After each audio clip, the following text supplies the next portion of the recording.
Bismillahirrahmanirrahim. Assalamualaikum warahmatullahi wabarakatuh. Waalaikumsalam warahmatullahi Assalatu wassalamu ala asyrafil anbiya'i wa mursalin wa ala alihi wa sahbihi ajma'in. Allahumma sholli ala sayyidina Muhammad wa ala ali sayyidina Muhammad amma ba'du. Alhamdulillah, segala puji dan syukur kita panjatkan kepada Allah SWT, yang mana pada pagi hari ini kita masih dengan iman, Islam dan kesehatan ya, sehingga bisa berkumpul kembali di kajian via Zoom ini dalam rangka thalibul ilmi.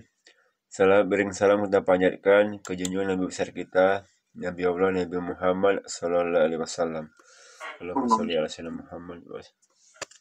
Semoga kita nantinya akan mendapatkan syafaat beliau di yaumil akhirat nanti. Amin, Allahumma amin. Yang saya hormati Tuan Guru kita Ustaz Abdi, alhamdulillah sudah hadir.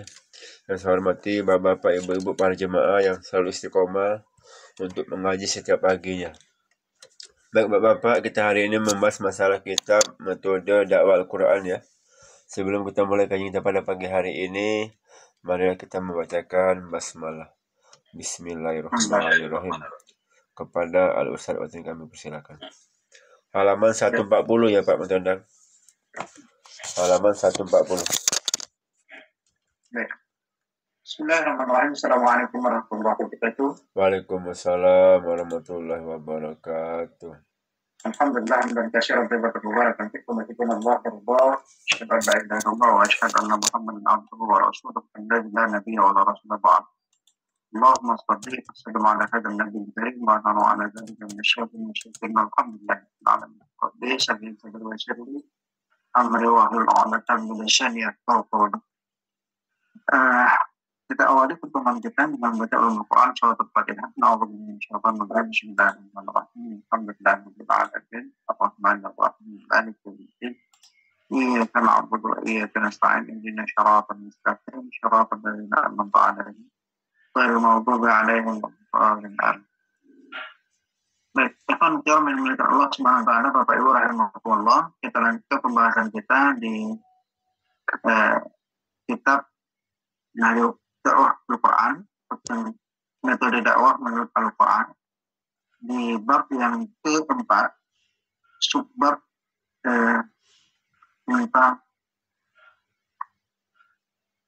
lanjutan dari sanggahan yang dilakukan oleh Al-Quran terhadap apa yang dituduhkan oleh orang-orang Yahudi dan orang-orang Nasrani.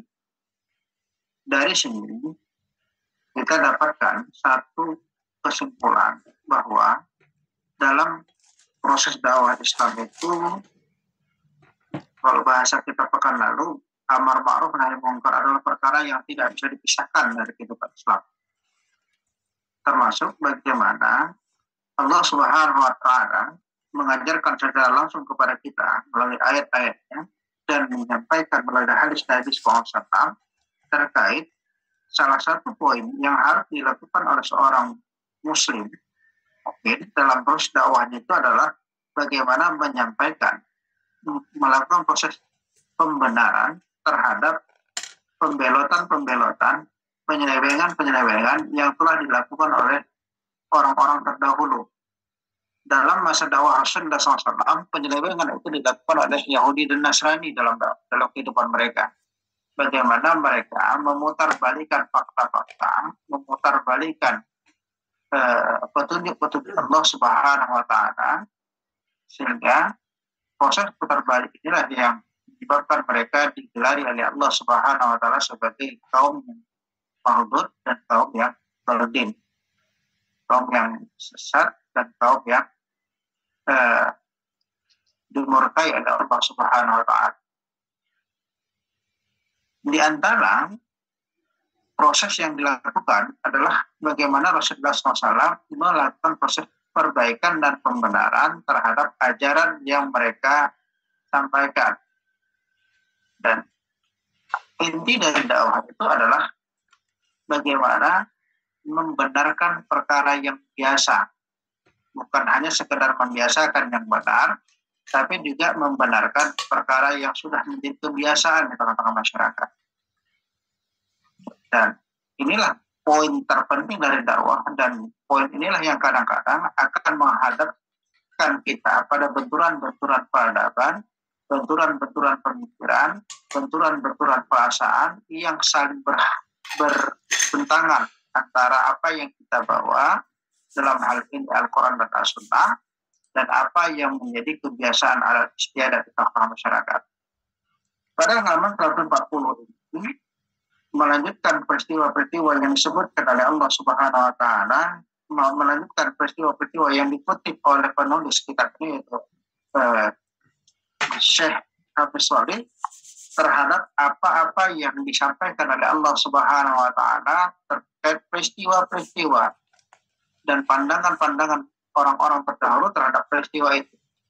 Bagaimana Syekh Hafiz Shalih mengambil poin-poin kekeliruan yang terjadi di kalangan orang-orang Yahudi dan orang-orang Nasrani terkait perkara-perkara terdahulu.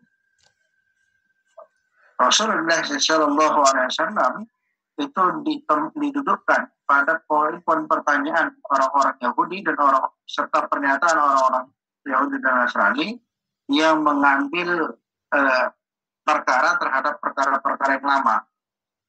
Contoh, apa yang mereka tanyakan terhadap peristiwa Ashabul Kahfi, apa yang mereka tanyakan terhadap peristiwa agama, termasuk diantaranya adalah pertanyaan mereka terhadap peristiwa perkara Dzulqarnain.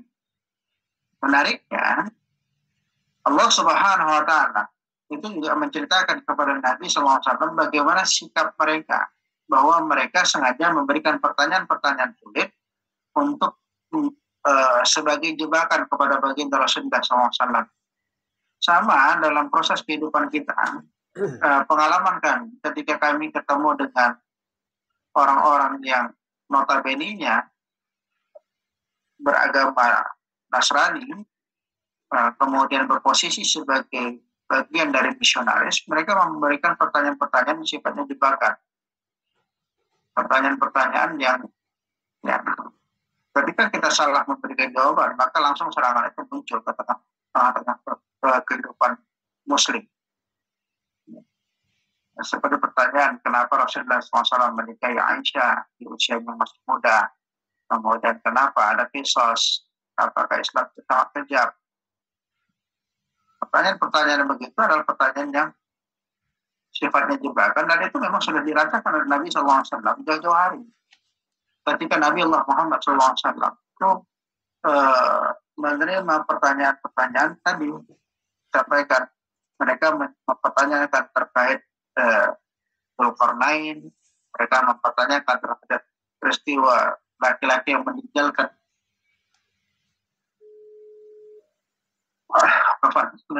kaumnya karena ingin menyelamatkan agamanya, atau yang kita kenal dengan Ashabul Kahfi, sahabat Goa. Mereka mempertanyakan terkait pertanyaan yang lain, dan jebakan mereka itu gagal mereka sampaikan kepada Nabi SAW. Kenapa? Karena memang Nabi SAW itu selalu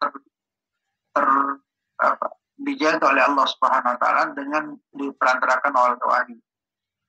Makanya Nabi SAW ketika mendapat pertanyaan terkait peristiwa Dzulqarnain, peristiwa Ashabul Kahfi dan lain sebagainya, Rasulullah SAW diam sejenak sambil menunggu datangnya wahyu. Ketika wahyu itu datang, barulah Rasulullah SAW memberikan jawaban. Artinya apa? Pembelajarannya apa untuk kita? Hikmahnya bahwa bagi seorang pengemban dakwah tidak boleh terburu-buru, tidak boleh tergesa-gesa dalam menyampaikan satu peristiwa sampai ditemukan satu dalil yang kuat terhadap satu kesimpulan dari perkara yang dipertanyakan. Karena bisa jadi pertanyaan itu adalah pertanyaan jebakan, atau malah pertanyaan itu adalah pertanyaan yang memang bisa jatuh kepada kesesatan. Makanya kami selalu diingatkan oleh guru kami dalam proses dakwah itu, ketika kita menyampaikan sesuatu, menyampaikan dakwah, kalau kita tidak tahu, jangan khawatir, jangan ragu, katakan aku tidak tahu.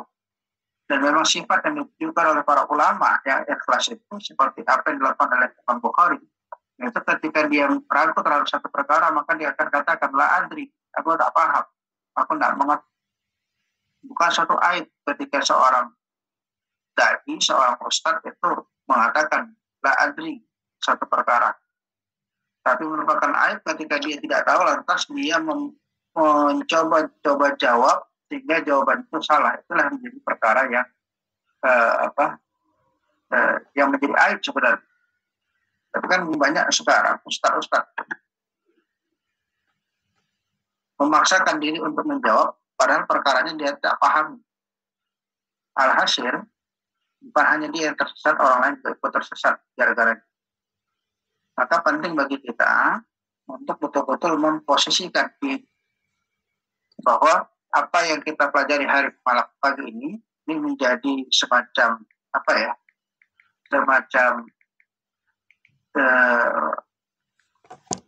petunjuk bagi kita bagaimana menyikapi kalau kita temukan ada peristiwa yang kita belum memiliki pemahaman, bahkan tidak memiliki pengetahuan terhadap satu perkara, kemudian ditanya kepada kita, maka ya tidak usah ragu mengatakan kita. Disebutkan di sini, diambil sebuah kisah bagaimana pertanyaan mereka tentang ruh, tentang kisah Dzulkarnain dan kisah Ashabul Kahfi. Maka Allah Subhanahu wa Ta'ala memberikan jawaban terkait itu. Tentang roh misalnya, apa yang disebutkan oleh Allah Subhanahu wa Ta'ala di Quran Surah Al-Isra ayat 85. Wa yas'alunaka 'anir ruh. Ketika mereka bertanya kepadamu tentang roh, qul ruh amri min rabbik, katakan kepada mereka bahwa roh itu urusan Tuhanmu. Wa ma utitu minal ilmi illa qalila. Kau sungguh tidak diberikan pengetahuan illa qalila, kecuali sedikit. Menafsirkan kalimat illa qalila, Imam Ali karamallahu wajhah, Ali yang merupakan menantu Rasulullah SAW, yang disebut Rasulullah SAW sebagai kunci dari gudangnya ilmu, itu menyatakan kalimat illa qalila yang disebutkan oleh Allah Subhanahu wa Ta'ala untuk menggambarkan ilmu manusia terhadap perkara itu adalah beliau katakan, berlayarlah ke tengah lautan, kemudian celupkan telunjukmu ke dalam lautan, maka apa air yang menetes dari telunjukmu itulah ilmumu, sementara air yang berada di lautan itu adalah ilmu Allah Subhanahu wa Ta'ala, bahkan berkali-kali lipat dari itu. Sehingga ketika kita bicara tentang ruh, itu adalah kesulitan.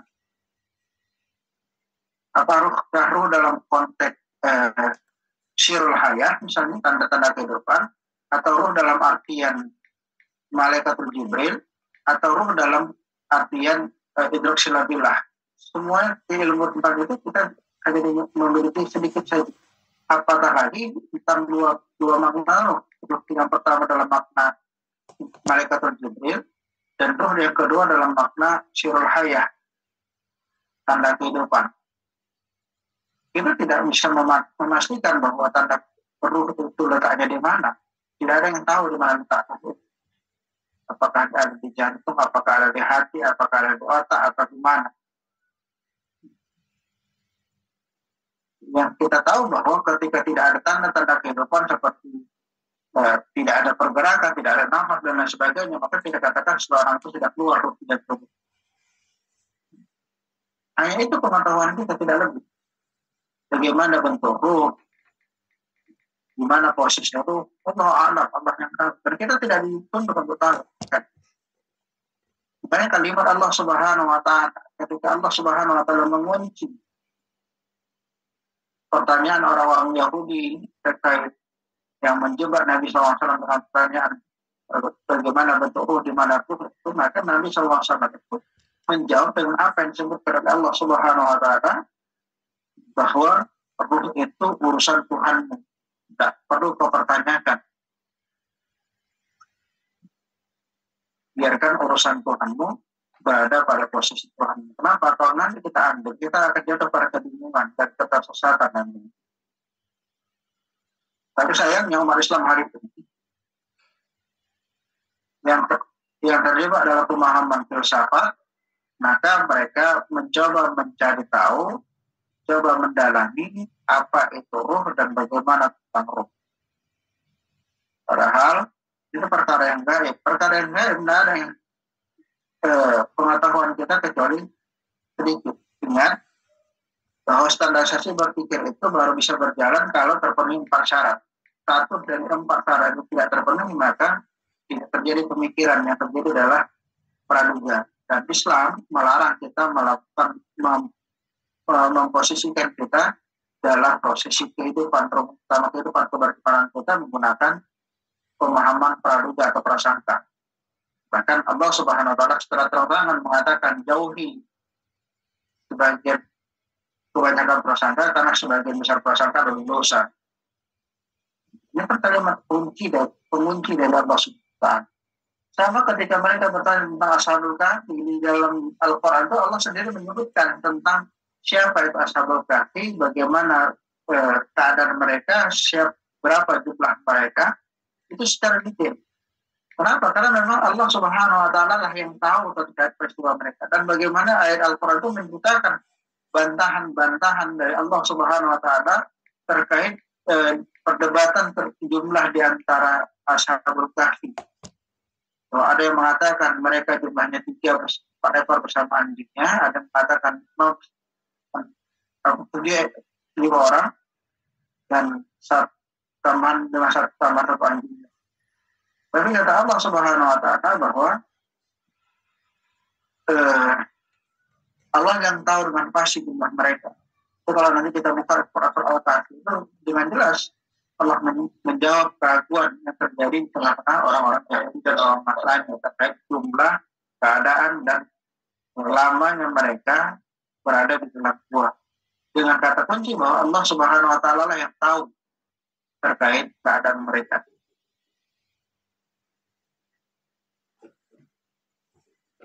Dan banyak perkara yang Allah Subhanahu wa taala sebutkan terkait kondisi dan sebagainya. Termasuk pertanyaan orang-orang Yahudi terkait perkara Dzulqarnain. Allah Subhanahu wa taala secara detail menyatakan di Quran Al-Kahfi 84 wa yas'alunaka 'anil Dzulqarnain qul atlu 'alaikum minhu dzikr. Ketika mereka bertanya kepadamu tentang Dzulqarnain, katakan aku akan bacakan kepadamu cerita tentangnya. Apa itu? Inna makana lahu fil ardi wa atainahu min kulli syai'in sababa. Bahwa sesungguhnya kami akan memberikan kekuasaan kepadanya di muka bumi. Dan kami telah memberikan kepadanya jalan untuk mencapai segala sesuatu. Ini cerita Allah Subhanahu wa taala tentang Dzulqarnain. Orang-orang Al-Quran juga telah mengisahkan kisah Ashabul Kahfi secara detail, menunjukkan jumlah mereka, berapa lama mereka menetap dalam gua, bagaimana keadaan mereka, serta kisah Dzulqarnain. Dia telah sampai pada tempat terbit dan terbenamnya matahari, serta sampai di antara kedua belah gunung. Dan apa yang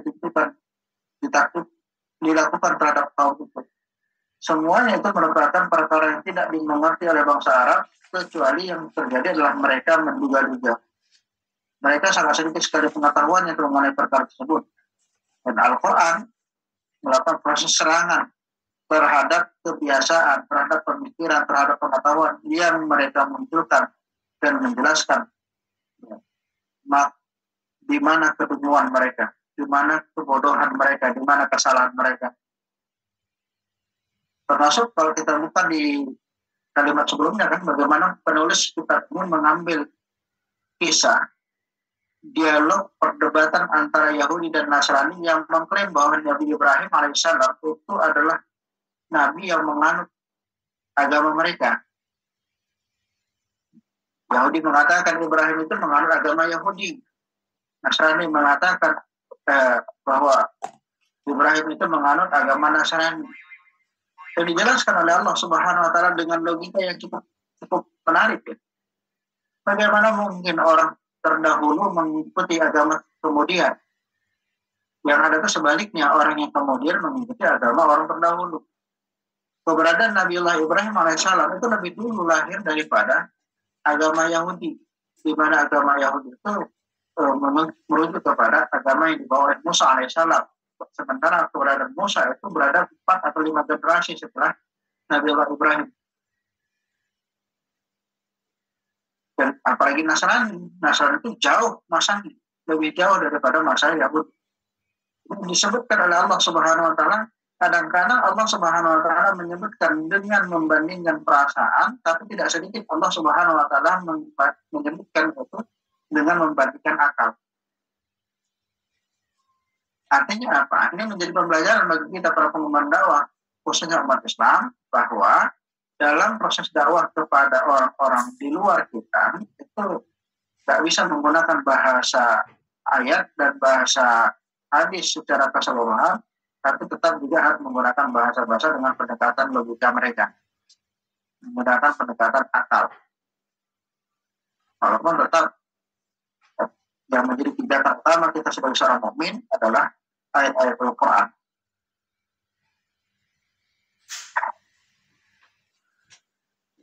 Menarik, penulis kitab ini mengambil kalimat Allah Subhanahu Wa Taala di Quran surah Al-Jumu'ah ayat 5 tentang kebiasaan orang-orang Yahudi yang secara pengakuan mereka mengatakan bahwa mereka mengikuti kitab mereka, yaitu Taurat, tapi secara praktek pengakuan mereka itu tidak sejalan. Nah, hampir sama dengan kondisi kita umat Islam hari ini. Ketika ditanya, beriman kau kepada Allah? Beriman kau kepada Rasulullah? Beriman kau kepada Al-Quran? Beriman. Tapi ketika dilihat pada prakteknya, apa yang dia lakukan tak sejalan dengan apa yang dia ucapkan. Kalimat Allah Subhanahu Wa Taala, alladzi hummalul Taurat, thumma lam yahmiluha kamathalil himar yahmilu asfar bisa mathalul Quran. Perumpamaan orang-orang yang dipikirkan kepada mereka Taurat, kemudian mereka tidak memikulnya adalah seperti keledai yang membawa kitab-kitab tebal. Amatilah buruknya perbuatan perumpamaan kaum tersebut. Ini lafaznya khusus tapi maknanya umum. Hikmahnya kata para ulama ketika menafsirkan ayat ini, bahwa ini juga menjadi pembelajaran bagi kita. Jangan sampai kita diperumpamakan sama dengan orang-orang Yahudi yang mereka memikul kitab tapi tak menjalankan kitab. Ini kan banyak kan? Ini juga menjadi semacam wanti-wanti kepada mereka yang suka membaca Al-Quran, Qori misalnya, atau Hafiz misalnya, tapi ketika di dalam kehidupannya tidak menjadikan Al-Quran sebagai dasar dalam kehidupan, dasar dalam pertimbangan. Maka kalau ini yang terjadi, siap-siap. Allah Subhanahu Wa Taala mengatakan perumpamaan mereka itu seperti keledai. Kenapa keledai? Dikatakan keburukan itu keledai itu binatang yang paling bodoh, paling hina. Tidaklah ada binatang yang lebih hina di dalam konsepsi kehidupan bangsa Arab terdahulu kecuali keledai. Makanya ketika disebut sebagai keledai, itu adalah bentuk penghinaan yang paling hina. Kalau kita di Medan memang agak sulit ya, ketika kita memahami kalimat seseorang itu dipanggil keledai itu tidak tersinggung. Kenapa? Karena mereka kita di Medan, kata keledai itu belum memiliki makna yang betul-betul memberikan satu efek. Kecuali kalau kita disebutkan sebagai maaf di satu atau kedua, sebut maaf kalimat disebut sebagai binatang maaf anjing atau babi, itu baru kita tersinggung besar. Tapi kalau disebut keledai belum. Padahal di dalam term Al-Quran menyebutkan keledai. Kenapa? Karena memang di masa itu keledai itu adalah binatang yang paling bodoh, paling rendah terjadi di antara semua binatang. Termasuk apa yang disebutkan oleh Allah Subhanahu Wa Taala di dalam Quran surah Al-A'raf, di mana Al-Quran menyebutkan bahwa orang-orang Yahudi dengan kisah mereka ketika mereka lemah di hadapan Fir'aun yang menyembelih anak laki-lakinya dan merasa malu dengan anak perempuan mereka, juga bagaimana keberhasilan terhadap pengikut Fir'aun, di mana Allah Subhanahu wa taala menenggelamkan Fir'aun bersama pengikutnya di dalam Laut Merah setelah melakukan pengajaran terhadap Nabi Musa alaihissalam dan para pengikutnya. Serta peristiwa-peristiwa lain yang disebutkan oleh Allah Subhanahu wa taala terhadap perkara terdahulu dari kaum Yahudi.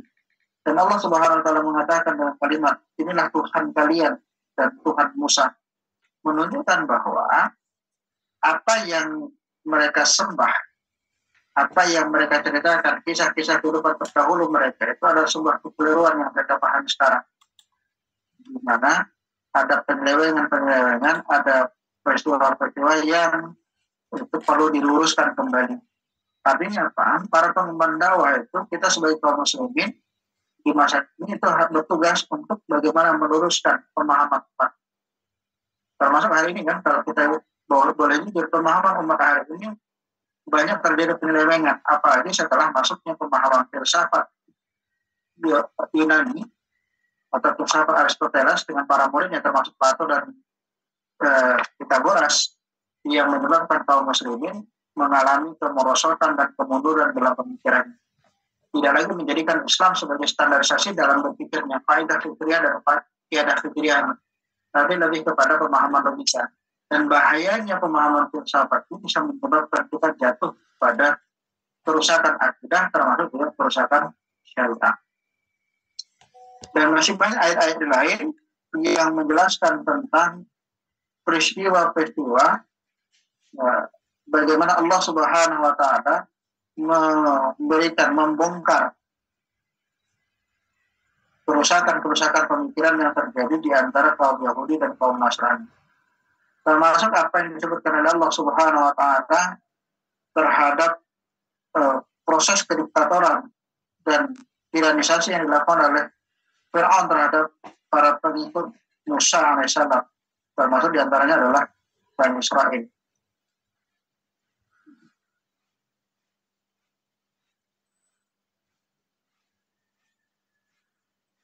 Dan menariknya, Allah Subhanahu wa taala menceritakan secara detail bagaimana Allah Subhanahu wa taala terlibat langsung dalam proses menghancurkan para tiran, orang-orang yang berkhianat dan orang-orang yang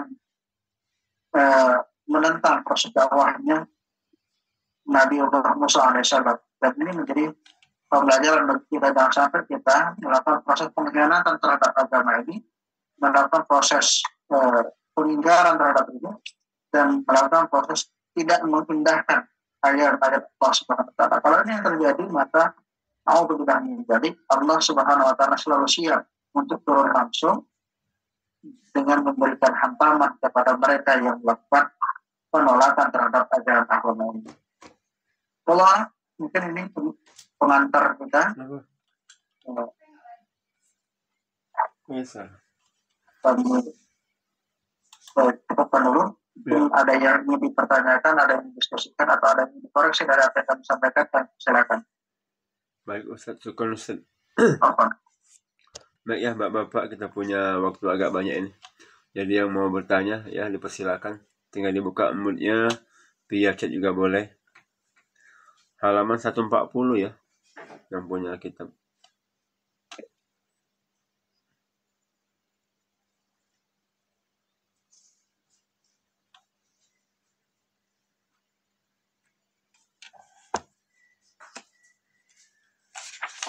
Silakan Pak Matondang, Pak Junaidi, Pak Roji, Pak Rahman, Pak Habib Murad, Pak Sukron. Alhamdulillah.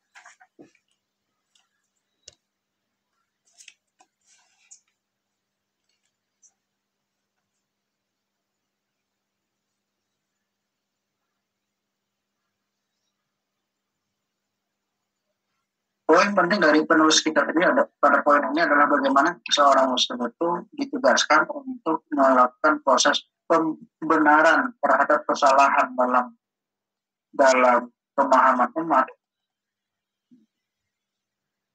di akhir zaman terutama dengan melakukan proses sanggahan-sanggahan atau perbaikan. Kalau bahasa yang selalu disampaikan oleh guru kami, membenarkan yang bukan hanya sekedar membiasakan yang benar, tapi juga membenarkan yang biasa.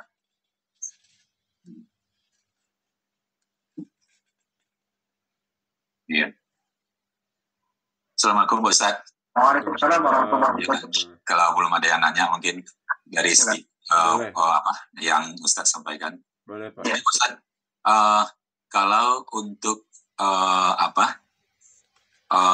dakwah kita sampai sekarang, mungkin dari zaman dulu Rasulullah juga keingkaran dari kaum Nasrani dan Yahudi ini kan ini tetap diperangin terus Ustaz. Nah, untuk kondisi kita sekarang ini,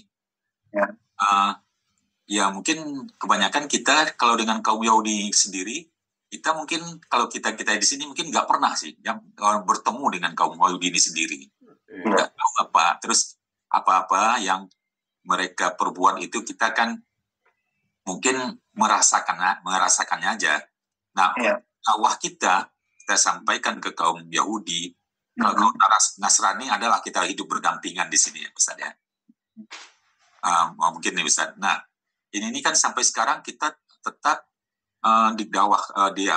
diperintahkan untuk membetulkan keingkaran dari kaum Yahudi ini. Sementara dari zaman dulu kan sampai sekarang itu keingkaran itu kan tidak sudah dilawan gitu. Nah, posisi sekarang ini kan Ustaz, sepertinya kan kalau kita sekarang kan berdakwah itu kan kita menjaga kepada kita sendiri, iman kita sendiri, dan kepada saudara-saudara kita yang seiman. Ini kebanyakan yang sebetulnya yang real yang kita lakukan sedikit demi sedikit sesuai dengan kemampuan kita Ustaz ya. Iya. Untuk kaum Yahudi ini sendiri kita kan sebetulnya nggak pernah menyentuh nih Ustaz. Kita juga nggak tahu kaum Yahudi ini, nggak pernah kita hidup berdampingan dengan mereka. Kita juga mereka pun hidupnya di sana gitu ya. Tapi memang dari secara kehidupan memang ada kita rasakan perbuatan-perbuatan mereka sampai sekarang, sampailah ke kita. Ini yang kita jaga supaya jangan kita mengikuti yang gitu Ustaz. Nah, dalam ini gimana kira-kira dakwahnya ini kan untuk kaum Yahudi ini mungkin sampai akhir zaman pun mereka akan tetap begitu Ustaz. Nah, ini walaupun ini adalah ladang dakwah kita untuk tapi maksudnya kita untuk mendakwahkan atau melawan kaum Yahudi ini kan kita secara langsung kan tidak nampak, tidak ada gitu Ustaz. Kira-kira gimana Pak Ustaz ininya pemahaman kita terhadap ini Ustaz? Oke. Bismillahirrahmanirrahim. Subhanallah mengenai mungkin secara langsung kita tidak bersinggungan langsung dengan orang-orang Yahudi secara personal. Karena kita berada di sini, mereka berada di Amerika, di Eropa, dan termasuk juga di Palestina. Secara langsung kita nggak ketemu secara personal, tapi secara pemikiran itu kita sudah sampai kepada bagaimana orang-orang Yahudi melakukan proses pendewengan terhadap agama yang kita lakukan, melakukan pendewengan terhadap konsepsi-konsepsi kehidupan, termasuk di antaranya pemikiran bahwa kebenaran itu berdasarkan suara terbanyak. Dengan pemikiran begitu, itulah yang menghantui kaum muslimin di mana pun dia berada, termasuk di Indonesia kita. Maka tugas kita adalah melakukan proses perbaikan dan pembenaran terhadap cara pikir mereka dengan menyampaikan ide-ide sesuai dengan Islam. Untuk apa? Kepada merekanya agar mereka paham, kepada kitanya melakukan proses proteksi. Selama ini kan kalau kita boleh jujur, banyak di antara guru-guru kita di masjid-masjid di kampung-kampung, kita enggak di luar ya. Kalau di Indonesia ini sekarang sudah mulai beberapa ustadz itu melakukan proses termasuk serangan pemikiran terhadap pemikiran Yahudi dan Nasrani tentang konsepsi kehidupan dan sebagainya. Tapi di kampung-kampung itu fokus kita apa? Bagaimana mempelajari taharah, mengisi tentang bagian pernikahan dan sebagainya. Dan dari itu memberikan semacam bantahan terhadap tuduhan-tuduhan Yahudi dan Nasrani yang sekarang ini merajalela atau Muslim. Namun tadi saya katakan bahwa kebenaran itu berdasarkan soal terbanyak, bahwa adat itu harus diambil sebagai satu hukum, sehingga terjadi proses modernisasi dalam beragama. Bagaimana proses moderat itu dilakukan. Dan bantahan-bantahan itu penting untuk kita sampaikan supaya para umat ini tidak terjerumus kepada kesalahan dalam pikiran Islam. Artinya memang kalau secara personal kita nggak berhubungan langsung dengan orang-orang Yahudi, orang-orang Nasrani. Yang kita berhubungan langsung itu karena bertemu langsung itu dengan orang-orang Nasrani. Tapi sejatinya pemikiran mereka itu sudah ada di tengah-tengah itu.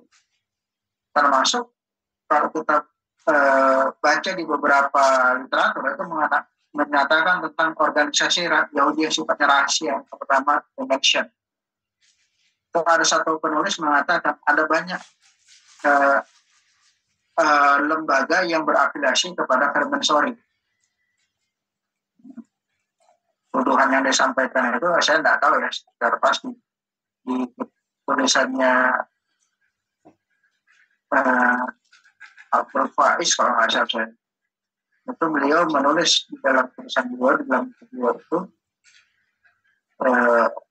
salah satu lembaga yang cukup besar di Indonesia yang terafiliasi betul dengan Freemason itu adalah Lion Club. Kalau kita di Medan ini di Jalan Amir Hamzah, itu ada satu lembaga kesehatan, itu nama lembaganya Lion Club yang menurut penulis buku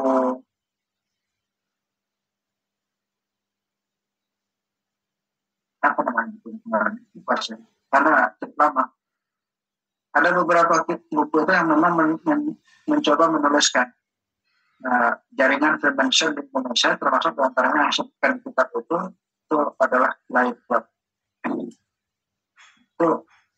Itu memang mengambil peran untuk membuat pemikiran Yahudi itu ada pemikiran the New World Order.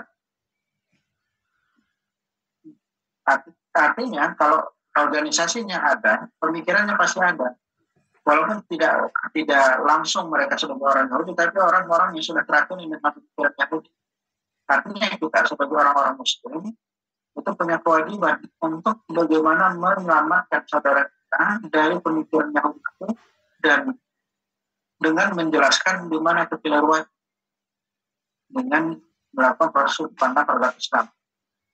Dan prinsipnya dalam beberapa kitab, termasuk dalam kitab dakwah Islam yang ditulis oleh Syekh Ahmad Mahfud, itu beliau menjelaskan bahwa objek dakwah itu ya Muslim ya, non Muslim juga iya.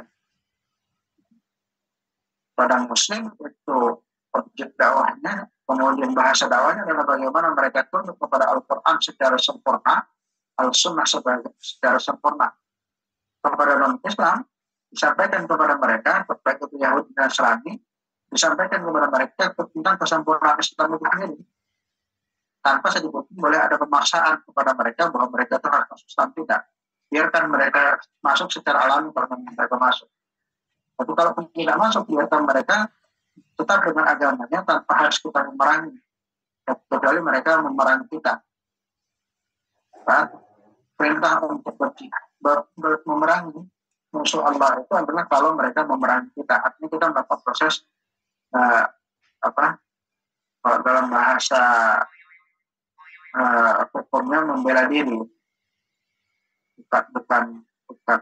bukan ofensif tapi defensif, melakukan proses bela diri. Kalau memang diserang maka serang balik. Itu kalau tidak diam, tak boleh diganggu orang-orang dan artinya memang betul kalau secara person kita nggak ketemu langsung dengan orang Yahudi, tapi secara pemikiran itu sudah cukup banyak masuk di tengah masyarakat.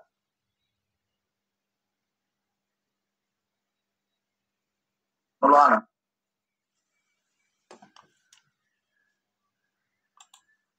Iya Ustaz, bisa dilanjut aja Ustaz. Apa? Jadi kita bedakan terlakukan prosesnya kepada walaupun nggak ke person yang nggak kita ketemukan, tapi pada pemikirannya bagaimana proses kita menyelamatkan proses pemikiran itu kaum muslim. Jangan sampai kaum muslim itu jatuh kepada pemikiran yang tidak Islam. Islam secara agama dan pemikiran yang tidak Islam ini kan bahaya juga.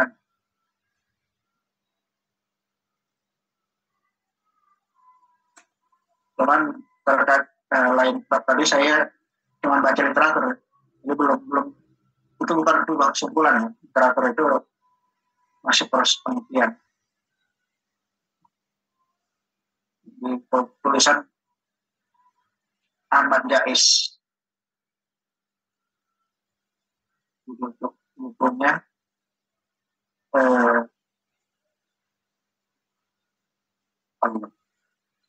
nanti coba saya lihat bukunya masih ada di lemari saya.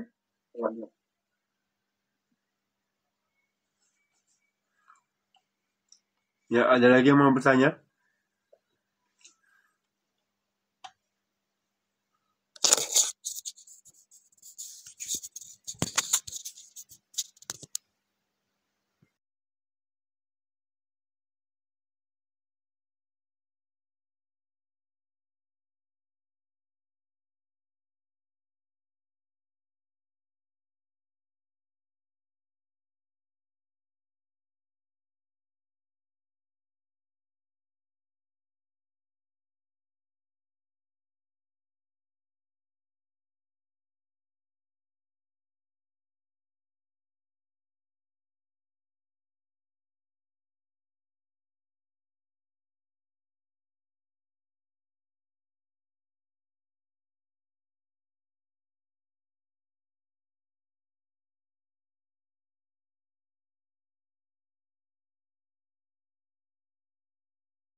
terkait leadership yang sekarang kita temukan di buku-buku motivator, itu sebetulnya perkara yang sudah jauh-jauh hari dimunculkan oleh baginda Rasulullah SAW.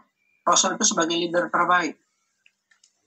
Bagaimana Rasulullah SAW dengan sarana prasarana yang terbatas mampu menciptakan pemimpin dengan kaliber pemimpin dunia. Abu Bakar, Umar, Utsman, dan Ali itu adalah kaliber pemimpin level dunia, bukan levelnya kaleng-kaleng. Itu dengan kondisi yang terbatas. Bagaimana Rasulullah SAW menciptakan guru-guru terbaik dengan posisi sarana prasarana yang tidak mencukupi.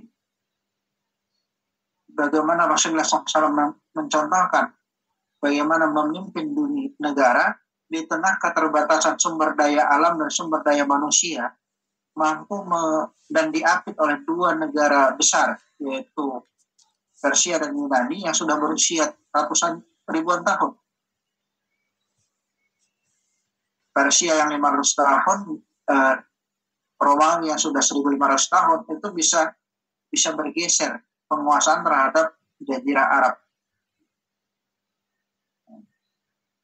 Terkait prakteknya itu sudah dilakukan oleh Rasulullah SAW, dan terkait teorinya sudah dijalankan oleh Rasulullah SAW, hanya saja pengistilahan itu tidak disebutkan. Kita sendiri yang nggak mempelajari bagaimana proses parenting itu dicontohkan oleh baginda Rasulullah SAW. Bagaimana memperlakukan anak-anak bahwa tidak boleh berlaku kasar kepada anak-anak dan sebagainya.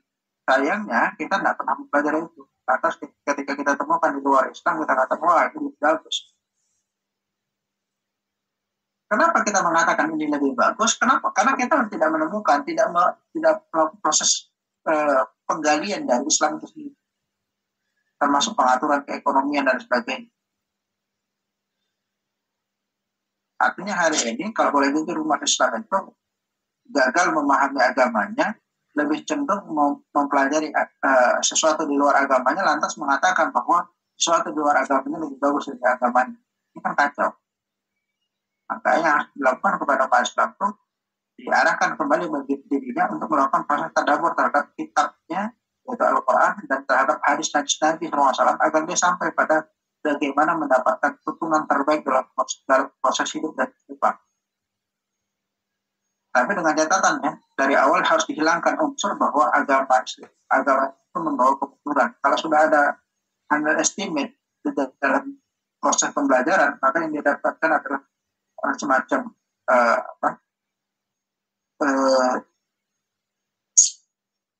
perantai gajah yang menyebabkan dia nggak bisa melangkah. Paham ya teori perantai gajah kan? Kalau kita ikutin beberapa motivator itu, mereka menyampaikan tentang teori rantai gajah. Bahwa rantai gajah yang mengangkat para gajah bergerak bukan rantainya, tapi jejak dari rantai. Persepsi dia tentang rantai yang tidak mengangkat kakinya sehingga dia nggak bisa bergerak, padahal rantai itu sudah dilepas. Sama seperti kuda. Kuda yang selama hidupnya dikekang terus, kemudian dilepas talinya, kita buat pergerakan seolah-olah kita mengangkat tali di hidupnya, maka kita tarik. Kuda itu akan ikut sesuai dengan gerakan kita. Dan ini sekarang terjadi pada umat Islam. Umat Islam ini dibuat semacam tentang terhadap pemahaman dia terhadap Islam, dengan mengatakan bahwa agama Islam, ajaran Islam itu tidak relevan dengan zaman dan sebagainya. Sehingga dari awal sudah diberikan semacam proteksi sehingga dia tidak punya keinginan untuk mentadabbur Islam secara sempurna. Ini yang terjadi sekarang. Maka tugas kita menyampaikan bahwa ajaran Islam itu relevan dengan zaman. Kalau tidak relevan dengan zaman, yang salah itu bukan ajarannya, tapi zaman.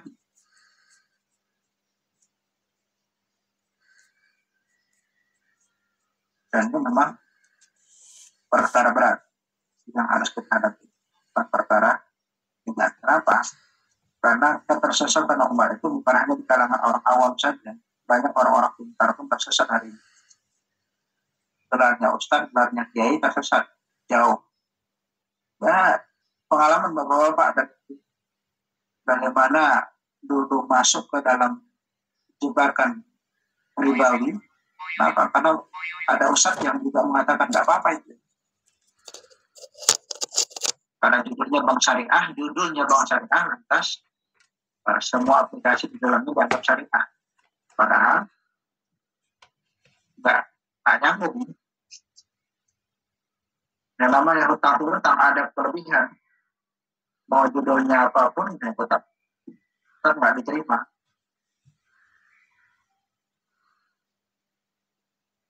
Wallahu a'lam. Ya, syukur Ustaz. Ya mungkin kalau nggak ada bertanya, karena udah juga mau jam 7 ya. Ya. Insya Allah kita sambung kembali di hari Rabu depan ya. Ya. Baik, kita cukupkan dulu pertemuan kita pada pagi hari ini dengan sama-sama membaca istighfar. Astagfirullahaladzim.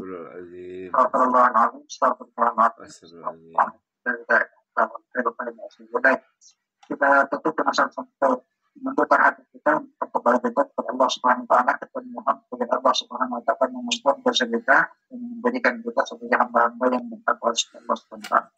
Astagfirullahaladzim, astagfirullahaladzim, astagfirullahaladzim. Na'udzu billahi minasyaitonir rajim. Bismillahirrahmanirrahim. Alhamdulillahirrahmanirrahim. Ya Rabbana lakal hamdu wa lakal syukru kama yanbaghi li jalali wajhika wa li 'azimi Allahumma shalli wa sallim ala sayyidina Muhammad wa ala ali Muhammad.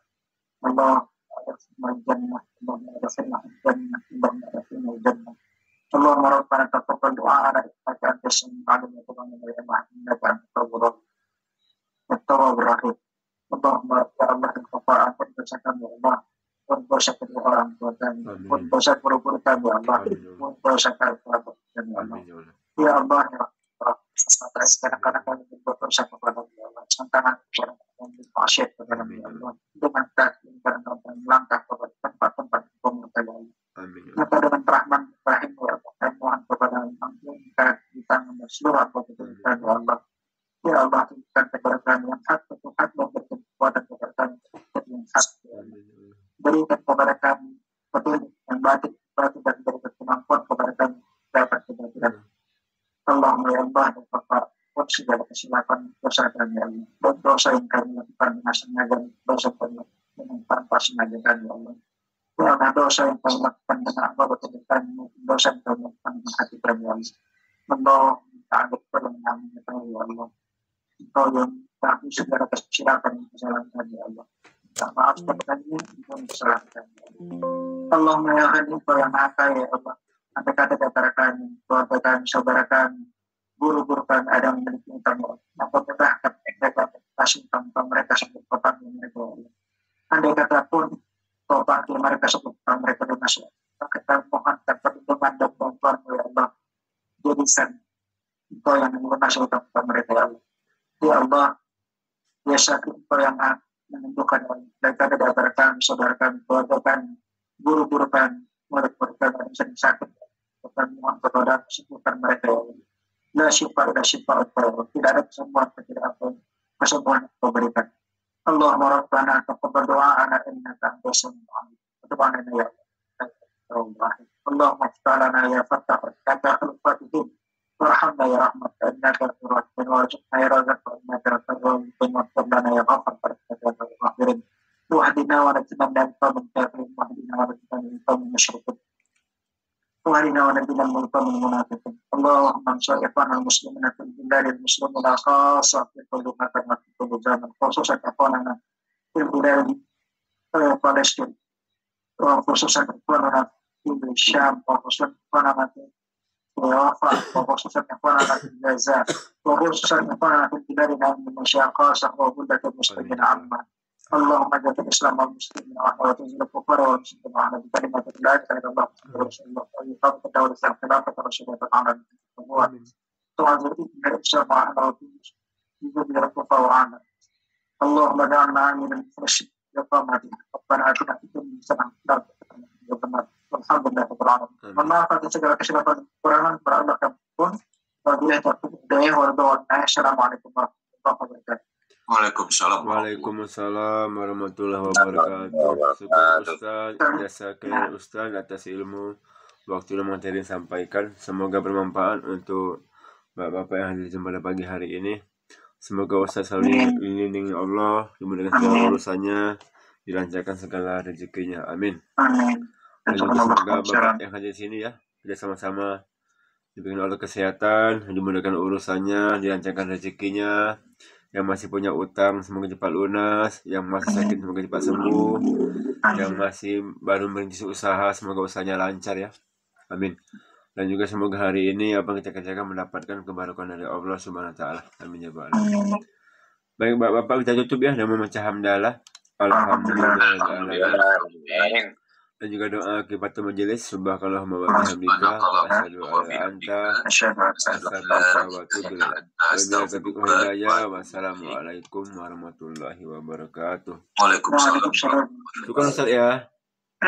Sama izin. Ya Ustaz. Maaf ya. Ustaz.